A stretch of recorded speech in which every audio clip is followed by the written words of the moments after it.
Assalamu alaikum and good morning, or maybe somewhere it's good afternoon to everyone. Before we start our ATX revision classes, first class we are going to start right now, inshallah. Number one is it's a first class, it will not be very long. Slowly and gradually, the time period of the class will increase and the frequency of classes will increase. From one class per week, it will go at least 2 classes per week. So before we officially start, I really want to know how many lectures each one of you have seen. Please, can you write on the chat box? And make sure your mic should be mute so that otherwise the recording will not be good. So can you please just write in the chat box how many lectures you people have seen so far, please?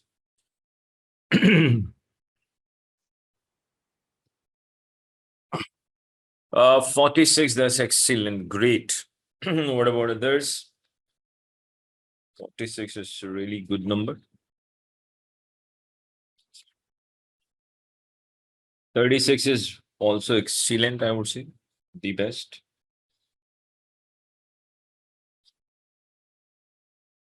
I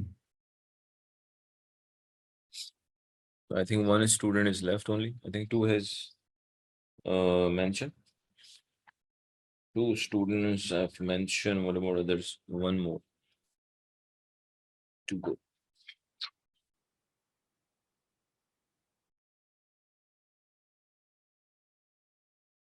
Okay. So please, one more thing. You need to follow the planner strictly. You're not supposed to adjust your speed, adjust your pace according to the revision classes. You have to adjust your pace according to the planner. And I think if you are try to be ahead of planner all the time. If you are ahead of planner, then everything is okay. Make sure you should not be behind the planner. Either you should be parallel to the planner or ahead of the planner. So you have to follow the planner strictly. Strictly means strictly. And just, I think within next 2 weeks, we will also start our tests as well.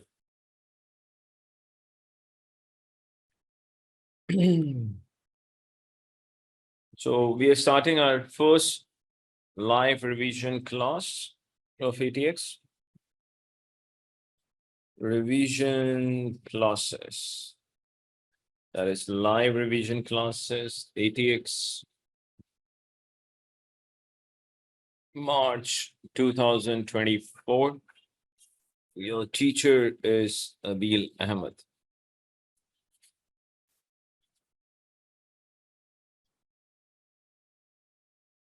We are starting from individuals. And since it's a first revision class, so it will not be long, don't worry at all. Let's start. Let's say you have non-saving income. We know that first we have to tax non-saving income. After that, we go for saving income. And finally, we go towards dividend income. Let's make one column of total as well.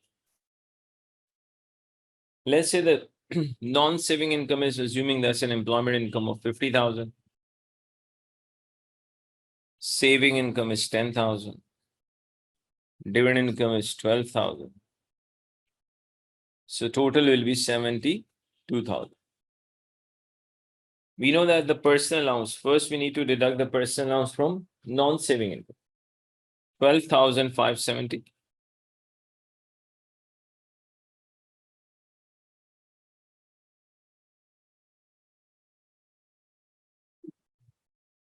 $12,570. Just a minute.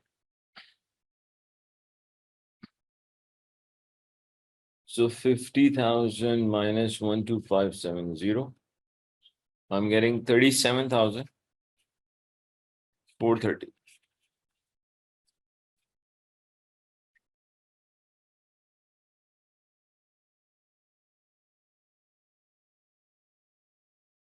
So 72,000 minus 12570. 59,000. 430. Taxable income.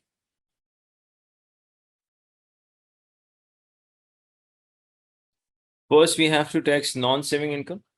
The basic rate band limit starts from £1, goes till 37,700, and applicable tax rate is 20%.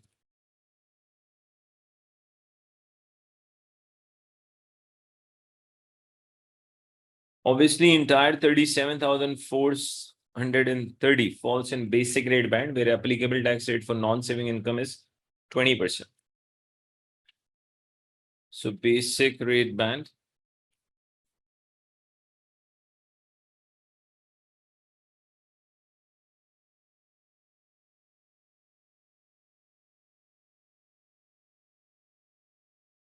So 37,430 into 20%.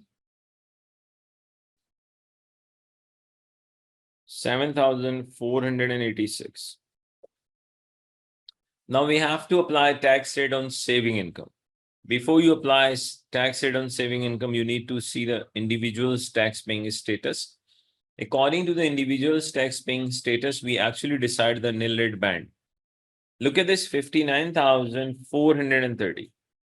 By looking at 59,430, we can say that this individual is a high rate taxpayer. Whoever is a high rate taxpayer gets nil rate band of 500 for the saving income. So it means that nil rate band saving income is 500 into 0% is 0. So out of 10,000 saving income, 500 actually falls in nil rate band. Now, we still have 9,500 in saving income, but what tax rate we need to apply? For that, we need to check, do we have any limit in the basic rate band? If yes, then applicable tax rate will be 20%. Otherwise, applicable tax rate will be 40%. The basic rate band limit is 37,700.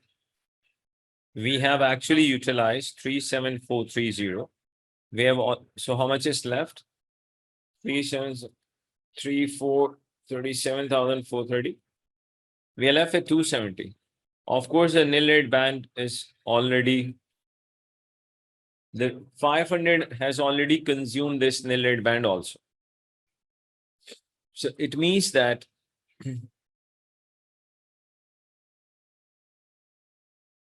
we do not have any space in the basic rate band. In fact, little bit of high rate band is also consumed by the nil rate band. But since high rate band limit is really big, and the entire amount can easily fall in the high rate band. So we do not have any space in the basic rate band. That is why the entire 9,500 of saving income falls in higher rate band, where applicable tax rate is 40%.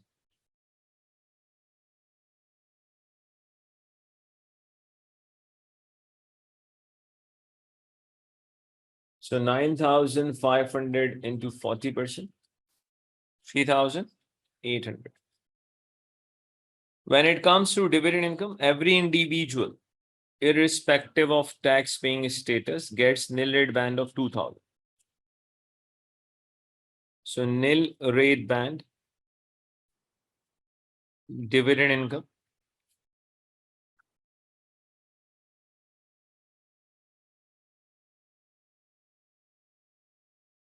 The remaining 10,000 from the dividend income actually falls in higher rate band, where applicable tax rate is 33.75%. Higher rate band dividend income. 10,000. 33.75. I'll get 3375. Here comes your income tax liability.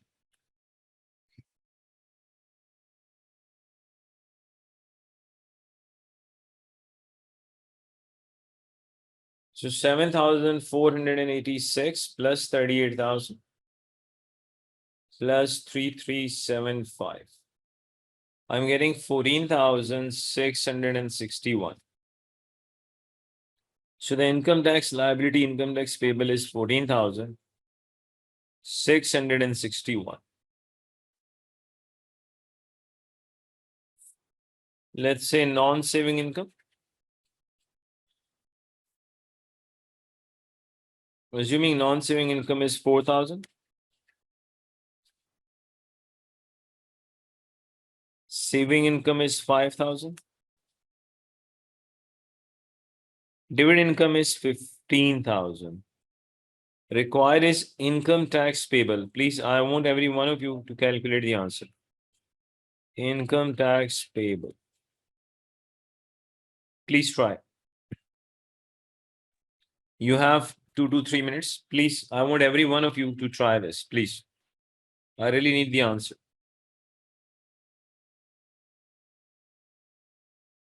What is the answer? You can share your answer in the chat box.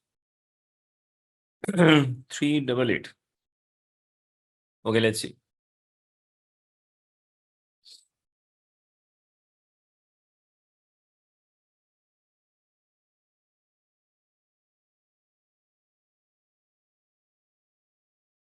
Non-saving income.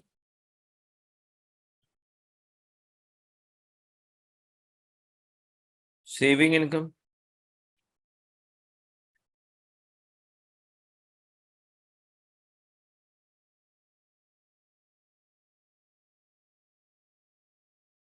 Dividend income. And total. Non-saving income is 4,000. Saving income is 5,000. Dividend income is 15. So altogether it is 24,000. Personal allowance 4,000, of course. First, we have to deduct the personal allowance from the non-saving income. Still personal allowance is left. Now listen carefully. Normally, what do? The normal sequence is the remaining personal allowance we deduct from the saving income. But over here, what is happening? The entire saving income 5,000 amount actually falls in a starting rate band, where applicable tax rate is 0%. Since the entire saving income 5,000 falls in a starting rate band where applicable tax rate is 0%, in that situation, we never deduct the remaining personal allowance from saving income. Now, actually, we'll be deducting the remaining personal allowance from the dividend income. And HMRC does allow you this change of sequence of allocating the personal allowance, provided that it results in tax saving. So 12,570 minus 4,000. The remaining amount is 8,570. We will deduct from the dividend income.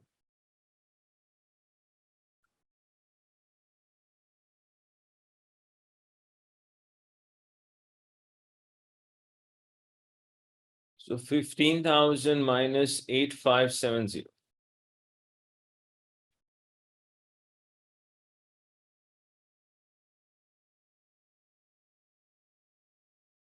$11,430.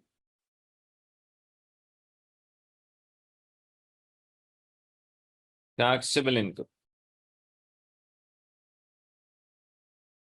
Income tax. Starting rate band is applicable because we do not have any non-saving income. So the entire starting rate band is applicable, which is 5,000, and entire 5,000 of the saving income falls in a starting rate band where applicable tax rate is 0%.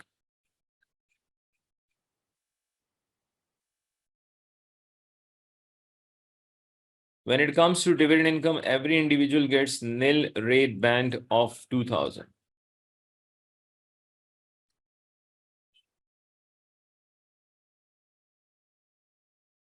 From 6,430, if I deduct 2,000, I'll get 4,430, which definitely falls in basic rate band and where applicable tax rate is 8.75%. Basic rate band dividend income.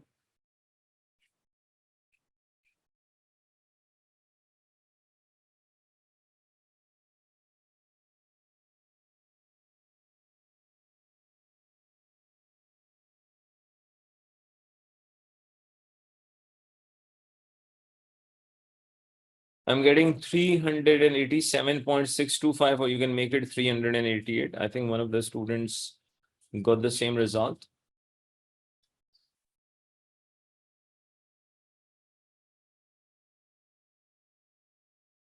This is your income tax liability.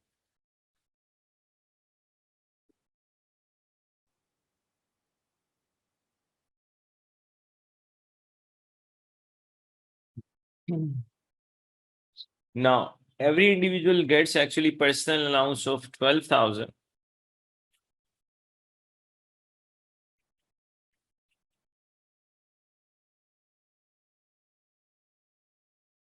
$570. Provided that adjusted net income is less than equal to 100,000. Provided that adjusted net income is less than equal to 100,000 pound. If this is the case, then individual will definitely get the entire personal allowance 12,570. But if adjusted net income exceeds 1 lakh, then personal allowance starts reducing.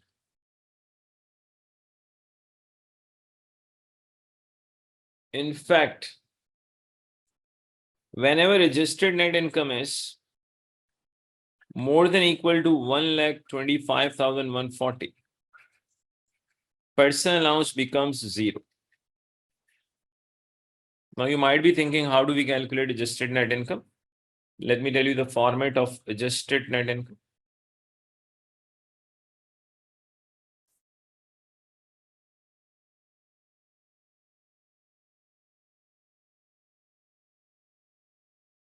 You have to take your net income,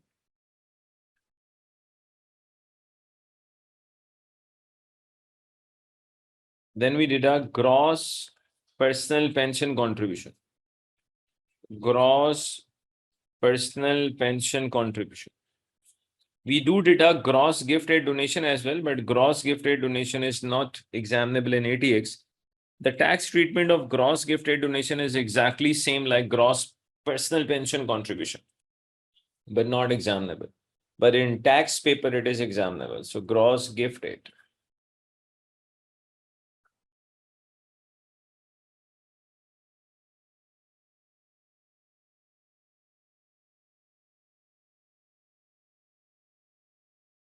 So personal allowance is 12570.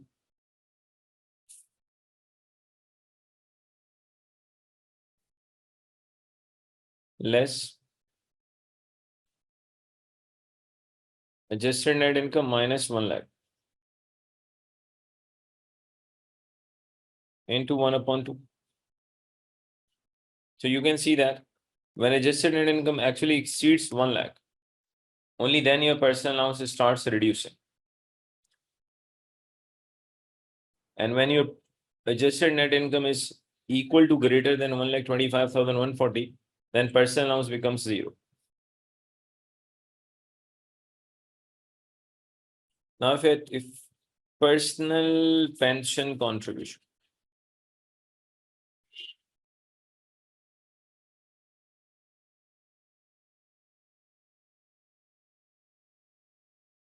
actually in PPC, whatever you contribute, it is treated as 80%. 20% is paid by actually HMRC. So the first benefit of making personal pension contribution is whatever you are paying, it is treated as 80%, 20% will be paid by HMRC. And definitely your pension amount will increase by 100%. But out of that 100, you have actually contributed 80%.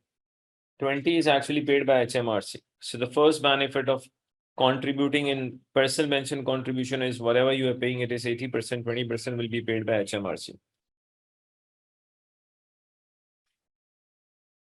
So by making contribution in PPC, actually you get HMRC to pay for you. That is 20%.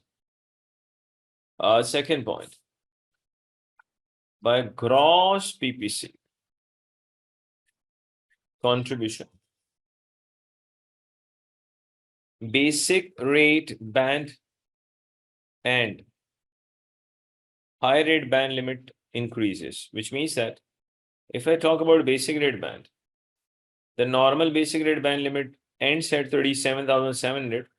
But in case of contribution is in gross PPC, you have to just add 37,700 plus gross PPC.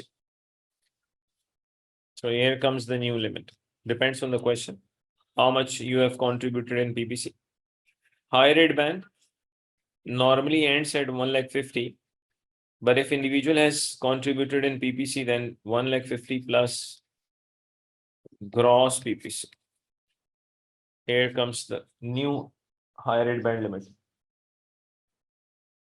So the second benefit of contributing in PPC is higher and basic and high rate band limits, they will be increased.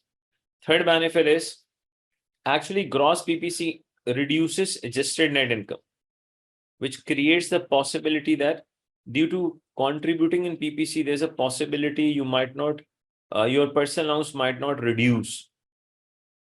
So gross PPC is deducted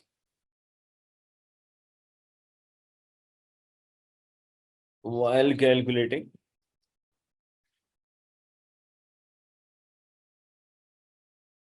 adjusted net income. So you should know these three benefits of personal pension contribution. But let me tell you one thing. Personal pension contribution itself, it is not an expense. So whatever you have contributed in PPC, you cannot deduct that amount from your income. So sometimes students, they just make mistake. What do? Whatever they have contributed in PPC, they deduct that from their income. It is not acceptable.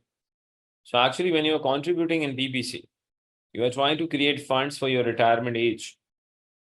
So whatever you are contributing in PPC, it is not your expense. You are getting so many other benefits. Now you might be thinking, so why it is not an expense? Actually, HMRC does not give you this contribution as an allowable expense, number one. But HMRC does give you number of benefits. Like whatever you are paying, it is 80%, 20% is paid by HMRC. That is a benefit. By the gross amount, your basic and higher rate band increases, it results in tax saving. That is a benefit. Gross PPC also reduces adjusted net income. So that is another benefit. So they are, on the one hand, they are not saying it is your expense, but on the other hand, they are giving you so many benefits. So you just need to remember one thing. Whatever you are contributing in personal pension contribution, it will not be deducted from your income. But if you are an employee and you have contributed in, if you are an employee, okay. Now there's a possibility that your employer might be running a pension scheme. If you are an employee and you are contributing,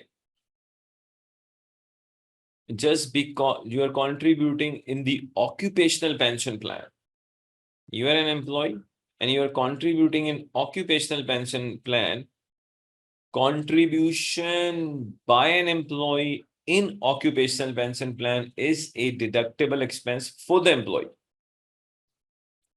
So being an employee, when you're contributing in occupational pension plan, that will be actually deducted from your employment income. So let me repeat, when employee contributes in occupational, when employee contributes in occupational pension plan, then it is a deductible expense for that employee and it will be deducted from the employment income. But when it comes to the employer, when your employer is contributing for you, either in occupational pension plan or in personal pension contribution or both, when employer is contributing for the employee, then employer's contribution in any one of the pension schemes, even in both of the pension scheme, is an exempt benefit for the employee. Repeat, when your employer is contributing for you, either in both of the schemes or even any one of the schemes, such contribution is an exempt benefit for the employee. And obviously, such contribution for the employer is a allowable expense. When employer will be calculating his total income, So employer will deduct such contribution. But all you need is remember one thing: when employer is contributing for the employee, then such contribution is an exempt benefit for the employee.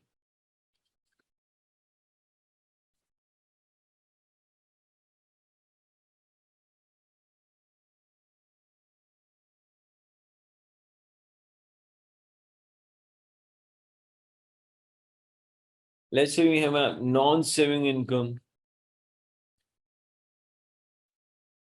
1,75,000.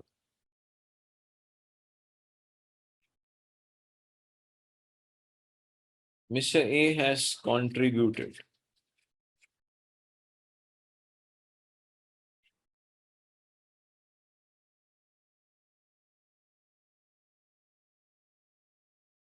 72,000 in PPC. Let me tell you, when nothing is mentioned, then you have to treat contribution net. In case of gross, gross will be mentioned. So nothing is mentioned, the contribution is treated as 80% required. I just want you to calculate income tax payable. Please, I want every one of you to calculate income tax payable, please. Your time starts now. Please, every one of you, try to calculate income tax payable.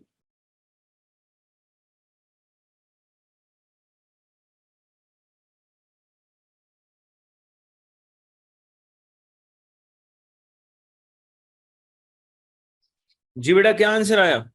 What is the answer? What is the answer? Ji, anyone with the answer?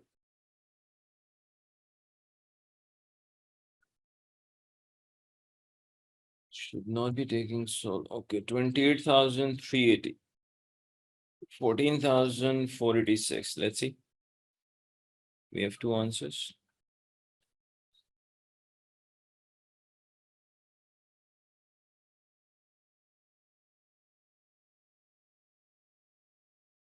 Non-saving income is 1 lakh. Okay, what is the third answer? 43,880.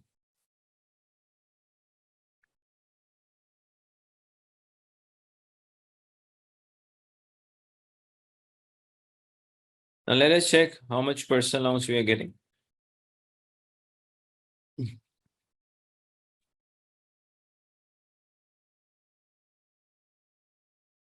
Right now we have only one like 75. So this is our net income. From this net income, I need to deduct gross PPC. Nothing is mentioned, then given contribution is 80%. That is net. You have to make it gross. 100 by 80. So it becomes 90,000.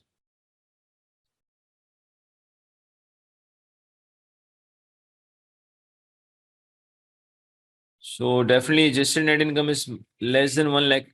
So entire personal allowance is available. So no problem in personal allowance.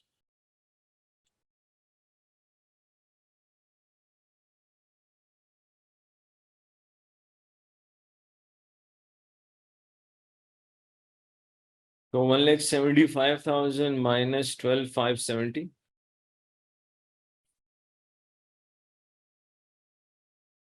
Entire personal allowance is available. Now, basic rate band is 37,700 plus gross PPC, which is 90.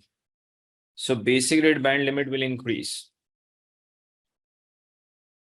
399, okay. So 37,700 plus 90. 1,27,770. 39430. Okay. Let's see.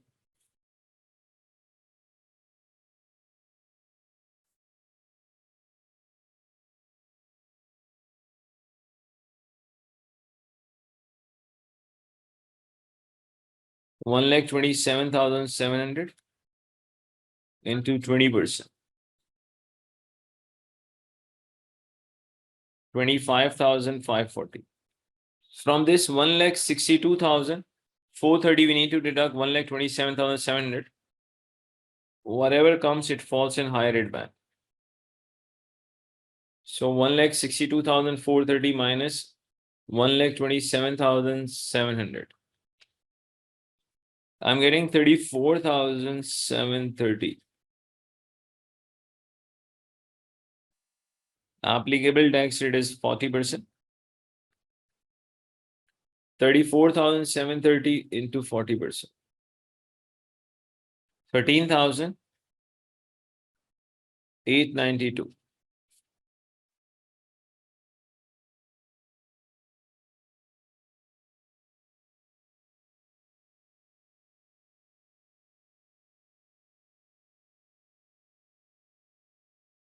Two five five four. I'm getting 39,432.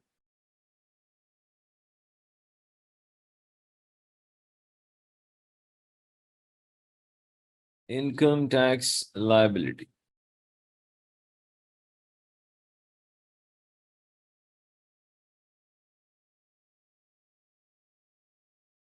So I hope now it is clear to everyone. Yes, no?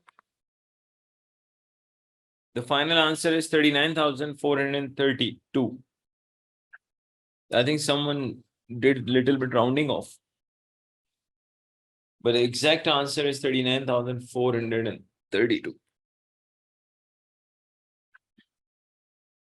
So as I mentioned earlier, since it is a first class, it is not long, but slowly and gradually we will increase the time period of the class and frequency of classes from one class per week, it goes to 2 classes per week.